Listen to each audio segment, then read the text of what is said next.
मारुतनन्दन नमो नमः। कष्टभञ्जन नमो नमः। असुरनिकन्दन नमो नमः। श्रीरामदूतं नमो नमः।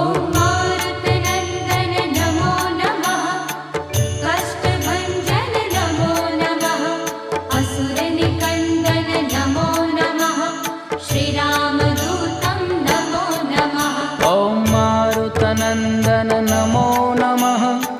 कष्टभञ्जन नमो नमः। असुरनिकन्दन नमो नमः। श्रीरामदूतं नमो नमः।